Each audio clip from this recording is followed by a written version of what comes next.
Hello everyone, আজ অনেক দিন পর একটা ব্লগ নিয়ে এসেছি। এটা জন্মাষ্টমীর দিনের ব্লগ। হ্যাঁ জানি, জন্মাষ্টমী অনেক দিন আগেই চলে গেছে, কিন্তু বিভিন্ন কারণের জন্য ভিডিওটা আপলোড করা হয়নি। ওই দিন আমি আর মা গেছিলাম চুঁচুড়ার কামদেবপুরের শ্রী রামকৃষ্ণ সারদা মন্দিরে। পুরো দিনটা ওখানেই ছিলাম। এই যে গেট দিয়ে ঢুকেই দুদিকে খুব সুন্দর বাগান করা, আর ওই দিন জন্মাষ্টমী উপলক্ষে বিভিন্ন অনুষ্ঠানও ছিল। সামনে ওই জায়গাটা দেখা যাচ্ছে, ওটা হলো ওনাদের অফিস, আর ওখানেই সব অনুষ্ঠান হচ্ছিল। এই যে স্পেশাল দিন উপলক্ষে বিভিন্ন অনুষ্ঠান হবে, সেটা এখানে লেখা ছিল।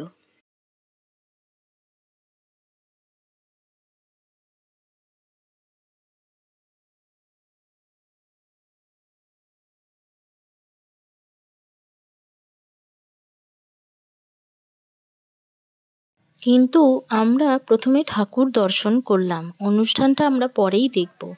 এই জায়গাটাই এত সুন্দর যে কি বলবো।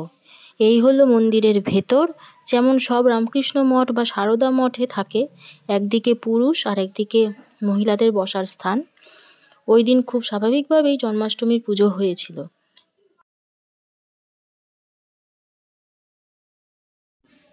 এবার কিছু অনুষ্ঠানের ঝলক দেখে নেওয়া যাক।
মানে আলোকে জগৎ উদ্ভাসিত।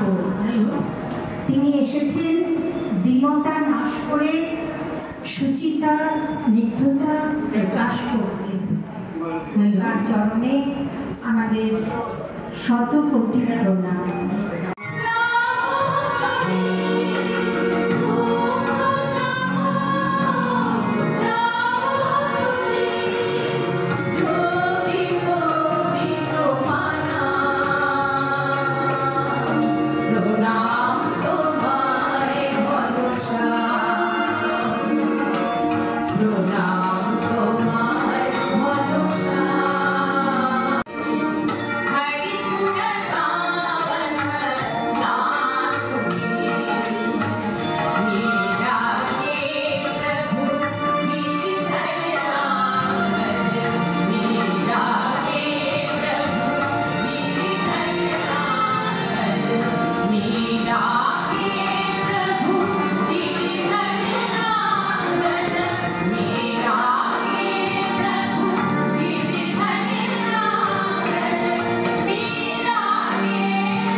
सुख सरोपाय स्वामी तापहारी।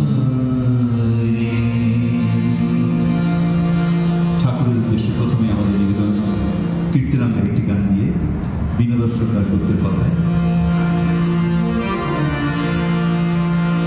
जय तु राम कृष्ण जय भव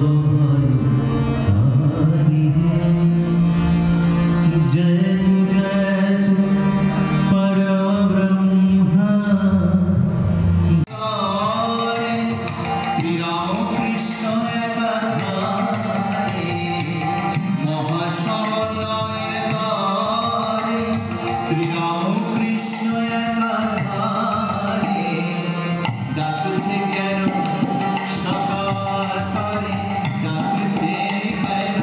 তারপর দুপুরের দিকে প্রসাদ গ্রহণের লাইনে দাঁড়ানো হলো। যেহেতু স্পেশাল দিন তাই ভিড়টা একটু বেশিই ছিল। প্রসাদ খেতে গেলে এই রকম কুপন কাটতে হয়। প্রথমে যে অফিস দেখালাম ওখানেই এই রকম কুপন পাওয়া যায়। সামান্য কিছু দান করতে হয়, নিজেদের ইচ্ছে মতো আপনারা দান করতে পারেন। এবার প্রসাদে ছিল স্পেশাল সব খাবার।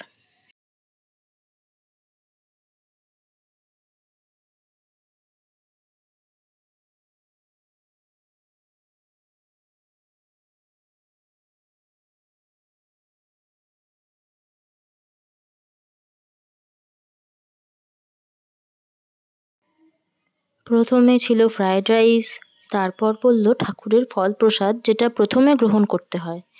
তারপর একে একে আলুর দম, পনিরের তরকারি, আনারসের চাটনি, পায়েস এবং জিলিপি।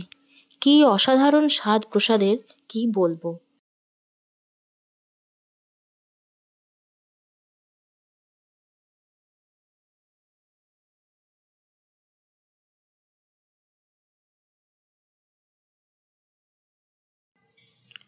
আচ্ছা, আরেকবার মন্দিরের চারদিকটা আপনাদের দেখিয়ে দিই।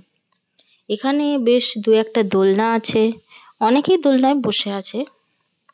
আর এখানে ওই রান্না বান্নার কাজ চলছে, যেগুলো আমরা প্রসাদে গ্রহণ করেছিলাম সেই সমস্ত রান্নাবান্নার কাজ এখানেই হয়।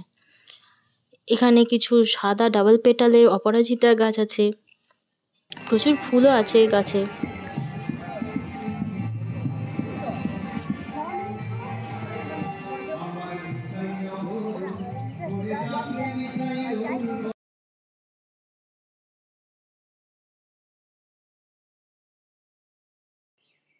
এখানে অনেক রকমের ফুল গাছ আছে, তার মধ্যে বিভিন্ন রকমের জবা গাছই বেশি, তবে তাছাড়াও অনেক রকমের ফুল গাছ আছে।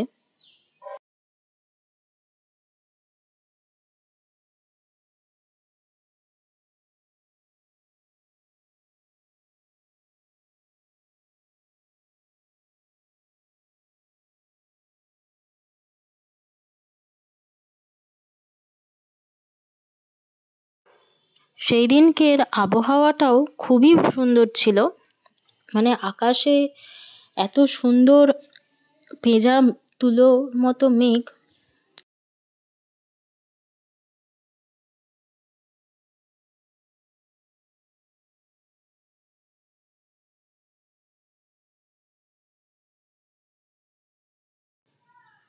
তার মধ্যে মন্দিরটাকে অপূর্ব সুন্দর দেখতে লাগছিল।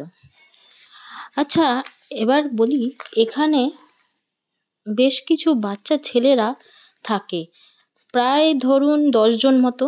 তাদের থাকা, খাওয়া, পড়াশোনা এবং আরও বিভিন্ন সামাজিক কাজকর্ম সবই এই মন্দিরের দায়িত্বে। তাদের থাকার জায়গাটাও দেখাবো।